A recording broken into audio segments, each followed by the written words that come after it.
Mae rhythm gan y lle yma, a chan i ganu. Mae'n gan o hiraeth a hwyl, o lawenydd a deheu, o ddarganfod. Aberhonddu, tref wedi ei chofleidio gan fynyddoedd a gwthiwyd o fola twym y ddeiar, i'w chadw yn saff yn ei charfed, ble mae hanes, hyd a lledrith yn cwrdd fel afonydd yr hon-ddu a'r wisg. Mae brenhinoedd wedi carlamu a chuddio yma.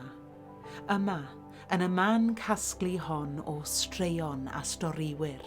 Mewn sefydliadau oes yr heiar na cheirydd Rufeinig, mewn cestyll Normanaidd a phriordau, ymrhydferthwch adlais clear y Gadeirlan dan olwg craff, gargoel neu ddau. Maent wedi tyrru i'r bydysawd bach mawr yma o dref, a enwyd gan frenin Brychan Brycheiniog ei hun. Edrychwch yn ofalus. Ac fe welwch chi bod yr adeiladau yma'n fyw, hyd yn oed yr rheini sy'n cysgu. Ei llygaid yn syllu ac yn gwylio trwy sbectol tuduraidd, Elisabethaidd a Sioraidd, ei toi yn eistedd fel eiliau sy'n ar yr harddwch sy'n bodoli islaw. Mi fydd hen ddig urddasol yn eich cyfarch wrth i chi fynd heibio ar eich ffordd i dŵr eglwys y Santes Fair, a'i braich yn ymestyn i'r nefoedd i fendithio'r dref yn barhaus.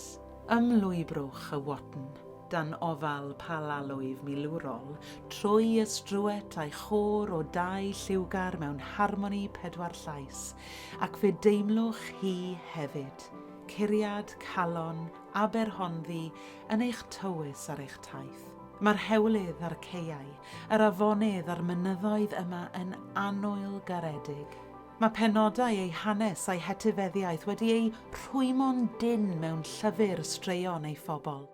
Dewch i weld y dref a'i phethau, yma nawr a thrwy'r oesau, ac mi fyddwch chi hefyd yn rhan o bennod newydd yn Stori Aberhonddu.